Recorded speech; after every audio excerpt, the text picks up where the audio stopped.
In a royal moment no one expected, King Charles broke down in tears as he handed Queen Camilla a private gift that would change everything.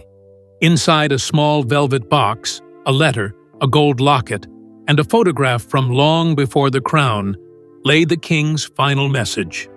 It wasn't just about love. It was about truth, legacy, and letting go. As Camilla opened the box, the palace fell silent, and the monarchy quietly began to shift.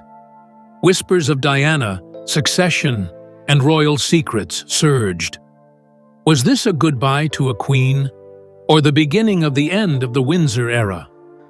The tearful gift. It happened behind closed doors. No press, no flashing cameras, no staff lurking in the background. Just two people, a king and his queen, facing a moment neither of them could stop. For decades, they'd weathered scandal, rejection, and eventually, acceptance. But now, something far more painful was unfolding. King Charles, once the symbol of quiet control, broke into tears. He reached into his coat, hand trembling, and handed Camilla a small velvet box. It wasn't formal. It wasn't planned. There were no trumpets or tradition, just silence and sorrow. Inside, Camilla found three things: a gold locket, a faded photograph of them before the world turned them into headlines, and a handwritten letter. Charles looked at her and said simply, "This is all I could ever give you. My truth."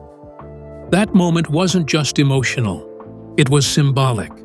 After everything they had endured, from hiding their love to fighting for legitimacy, Charles was giving her the only thing he had left: his honesty, his heart, and maybe his goodbye. The palace didn't acknowledge the exchange. They couldn't. It wasn't about the monarchy. It was about a man who knew his time was slipping away, and a woman who suddenly realized she was losing not just her husband, but her place in history. Charles's health and the hidden diagnosis. Behind Charles's tears was something far more serious than emotion.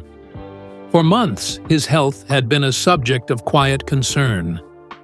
Officially, it was announced that he was undergoing treatment for cancer. Unofficially, palace insiders whispered of a grim prognosis kept from the public. His energy was fading, his appearances were shorter, and his mood more reflective. The king had always been a man of duty, but recently he'd become noticeably absent from high-level briefings and major events. Some close to him revealed that he had grown quieter, more emotionally sensitive, even nostalgic. This wasn't just a man dealing with illness, it was a monarch preparing for departure. And the gift to Camilla? It may have been the most personal signal of all. Not a political move, not a royal formality. A farewell. A private moment that told her, without saying it aloud, "I may not be here much longer." As Charles withdrew from the spotlight, Camilla remained composed in public. But behind palace walls, the storm was already building. The monarchy was on the edge of another major transformation. One they'd seen before, and one that always came at a high emotional cost. Camilla's final role. Camilla had just returned from what now looks like her last royal tour. At the time, no one knew it. But the tone was already shifting. Her speeches were softer, her pace slower, and for the first time, observers noted something different in her presence. Not power, but farewell.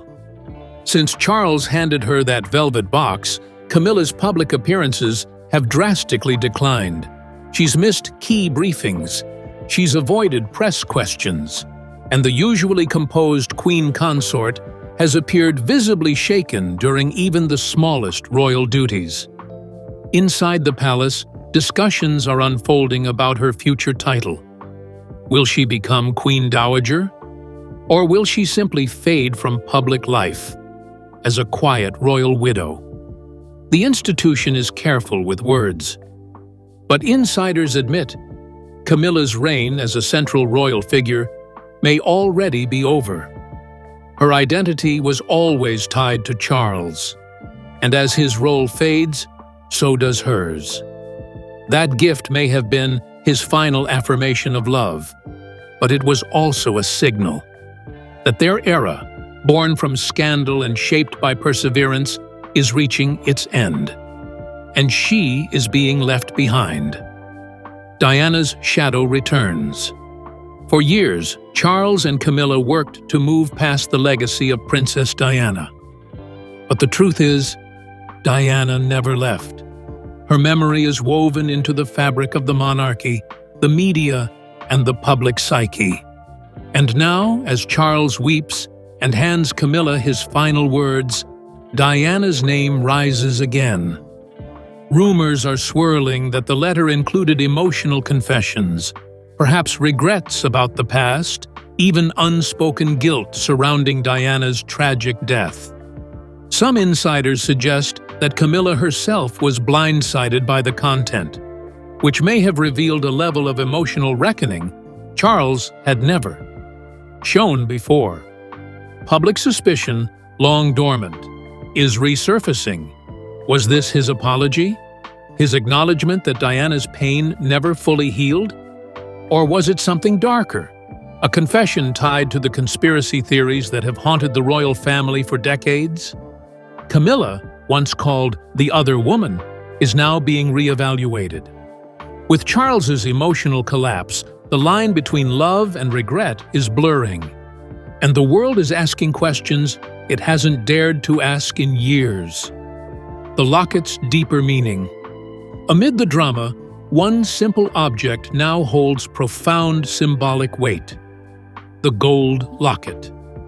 Inside it, a photograph of Charles and Camilla before everything changed.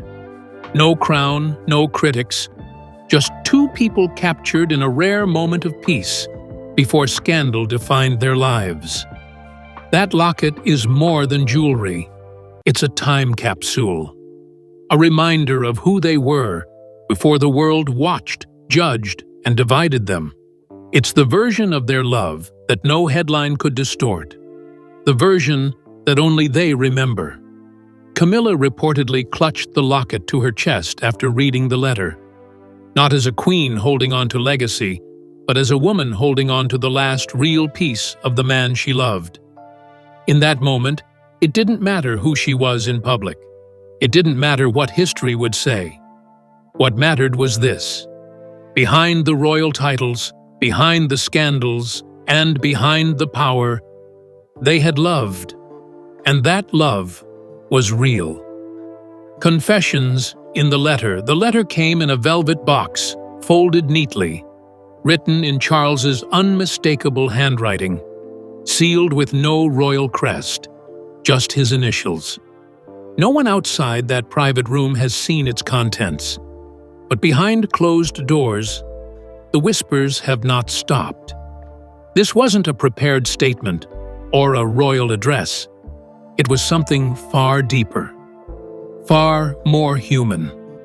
Staff who've served the royal household for decades described it as the most personal thing Charles has ever written. Not dictated, not polished, raw, vulnerable. The letter, they say, was not addressed to Her Majesty the Queen Consort, but simply to Camilla. Just her name. Just like before the titles, before the crowns, before the world watched them like a soap opera. Speculation quickly ignited across every corner of the palace. Some believe the letter included emotional confessions about Diana, about his failures, his silence, his guilt. Perhaps he wrote of the years he spent unable to fix what had been broken. Maybe he admitted what he couldn't say when Diana was alive. Others suggest the letter dealt with his illness, his fear of dying, of leaving the monarchy unprepared, of leaving Camilla alone. But there's one chilling theory that refuses to die. That in those handwritten lines, Charles finally addressed what he truly felt the night Diana died. Not the public grief, not the forced statements, but his real, buried emotion, be it guilt, knowledge, or some terrifying truth kept secret for decades. The weight of that possibility is staggering. Whatever was written, one thing is clear: Camilla changed.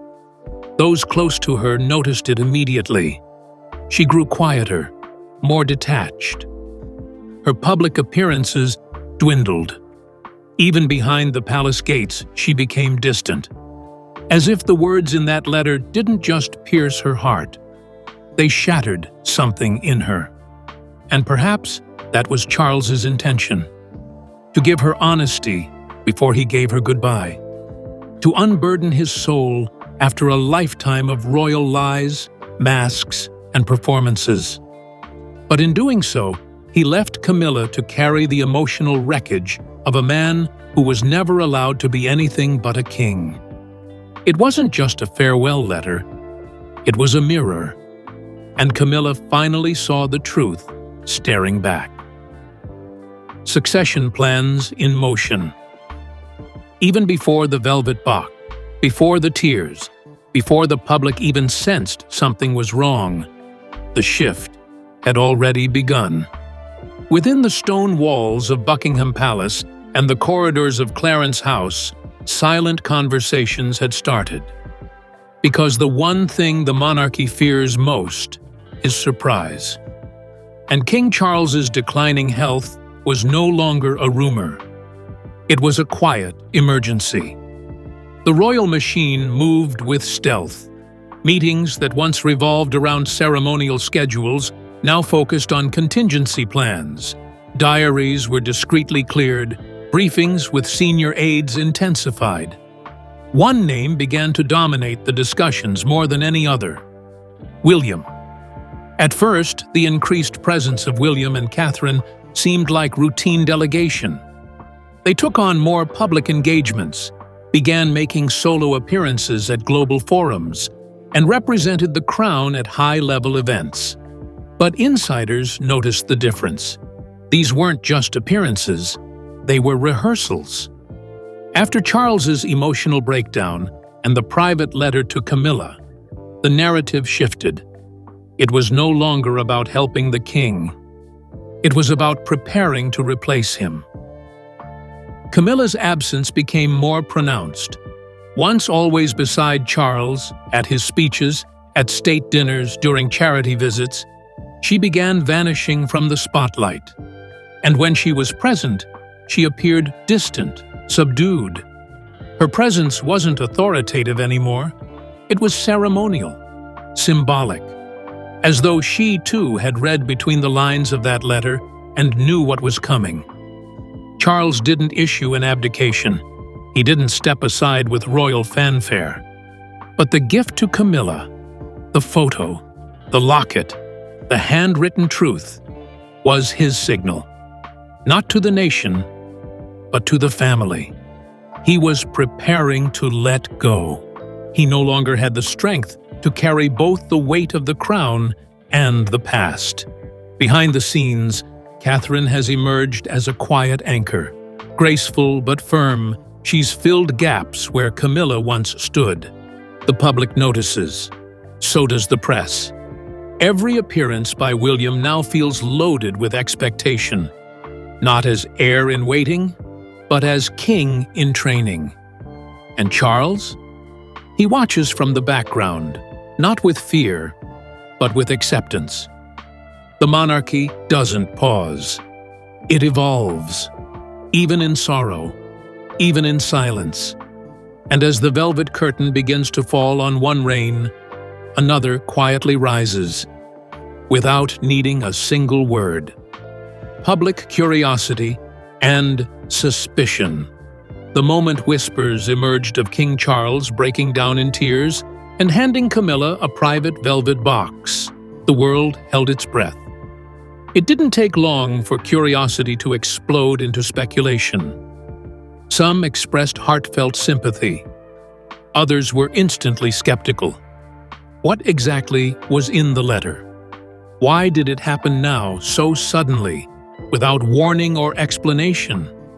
And most importantly, why was the palace so quiet about it? Online forums lit up. Tabloids ran with the story. Royal commentators dissected every facial expression, every outfit, every absence. The emotional gesture, so intimate, so loaded with symbolism, happened just after Charles had returned from a hospital stay and Camilla from what would later be seen as her final tour. The timing felt too orchestrated to be coincidental, and so the theories began. Was the letter Charles's pre-abdication signal? A coded goodbye, not just to Camilla, but to the monarchy itself? Was the velvet box his way of passing the torch? Privately? Emotionally? Without formal words? Then came the darker theories. The mention of truth in his letter stirred deep wounds in the public memory. Diana's name reappeared like a storm cloud returning to hover over the crown. Rumors began to swirl. Had Charles finally confessed to something? Was his gift a personal absolution or a warning? Camilla's past, long buried under years of reinvention, was dragged back into the spotlight. The headlines from the 90s resurfaced. The infamous love triangle, the leaked tapes, the controversies around Diana's death. Suddenly, Camilla wasn't just a grieving wife. She was the woman with decades of secrets beneath her smile. Her refusal to speak only fueled the fire. No statements, no interviews, no clarifications. For the palace, it might have been strategy, but to the public, silence has a sound, and it's deafening. Was it dignity, or was it fear? And as speculation grew louder, the truth began to slip further away. Because in the world of royalty, facts rarely survive the whirlwind of public opinion, the velvet box became a symbol of mystery, of power, of endings. And the question remained, was this love's last act, or a legacy's quiet unraveling? Camilla's emotional breakdown. Behind the palace walls, the woman once called Queen Consort collapsed into something far more vulnerable. After reading Charles's letter, Camilla reportedly dismissed her staff, locked her private chamber, and didn't speak to anyone for hours. She was seen holding the locket tightly against her chest, sitting in silence. No one dared enter. No one dared ask. Aides say it was the first time they saw her cry. Not the elegant, composed weeping of public grief, but the kind that shakes your core. This wasn't just about losing a husband. It was about losing everything. Her role, her purpose, her protection.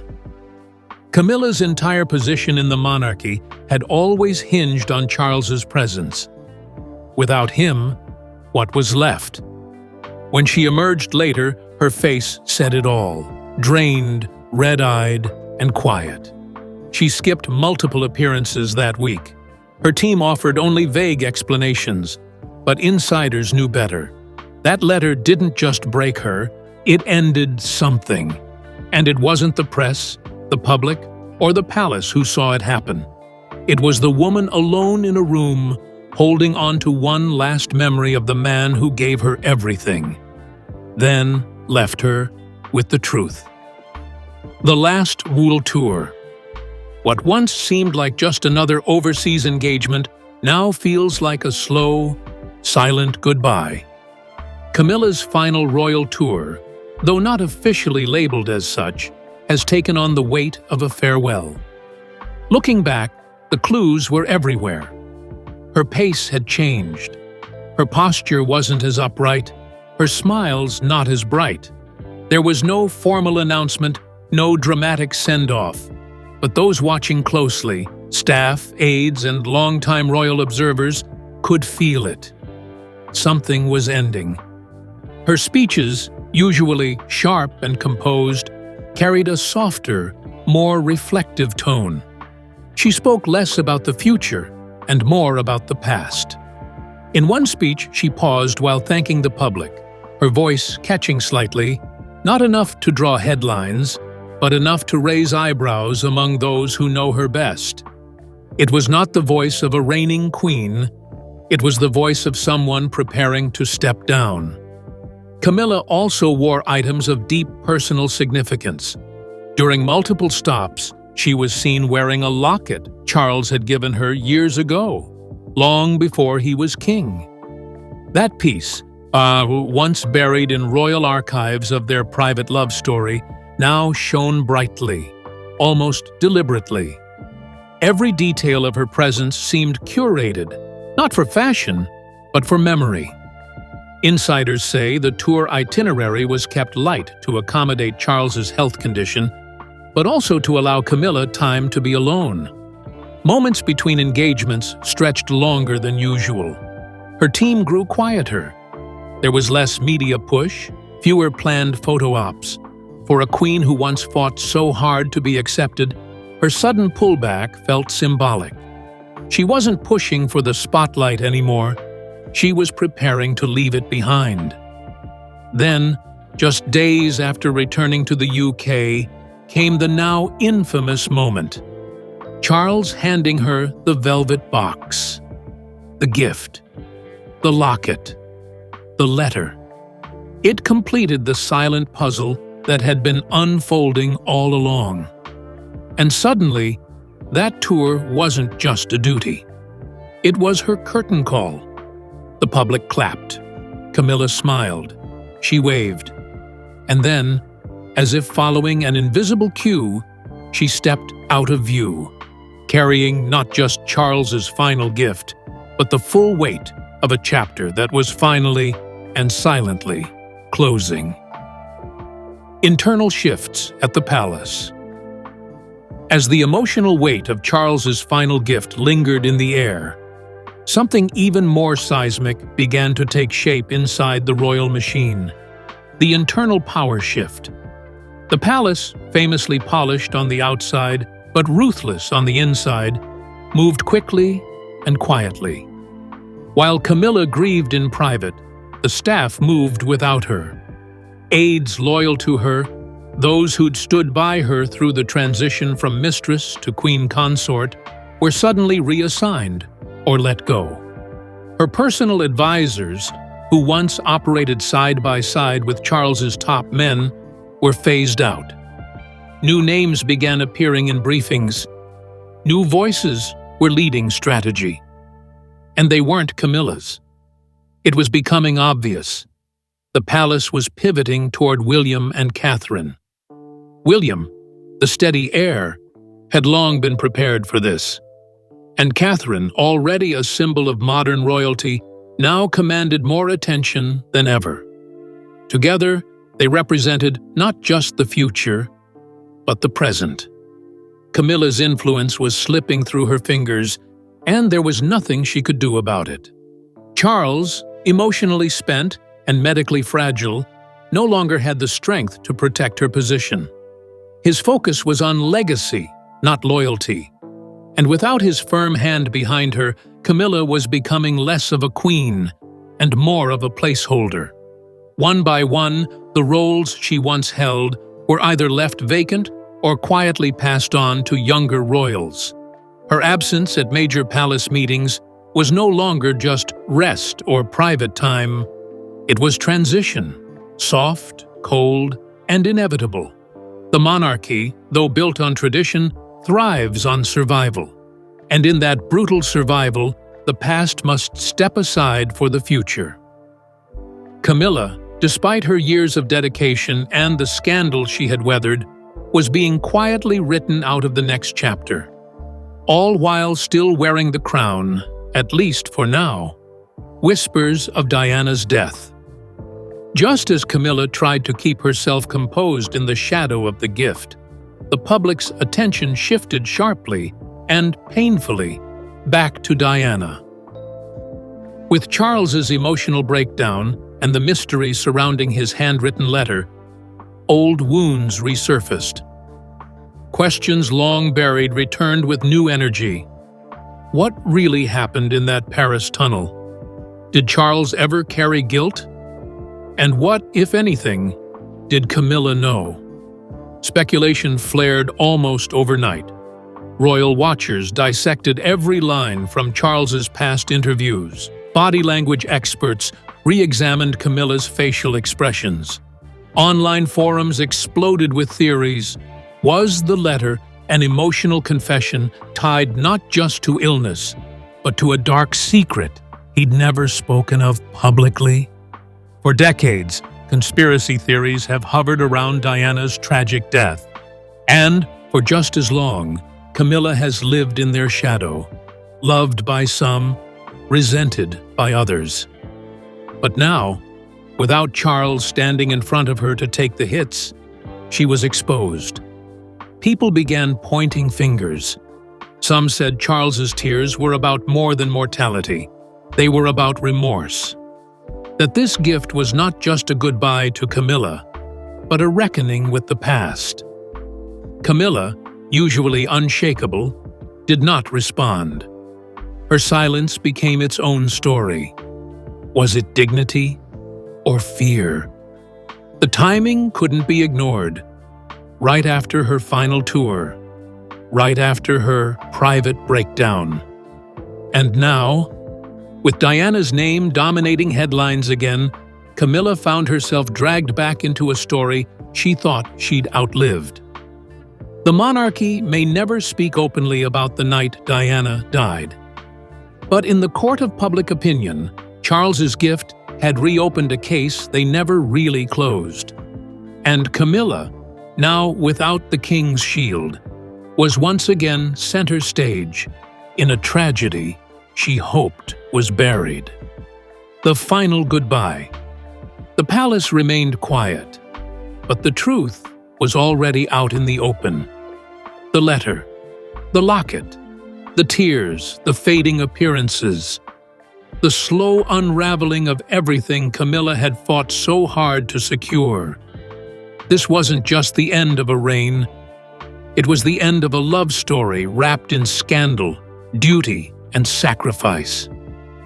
King Charles's final gift wasn't covered in gold or tied with ribbons.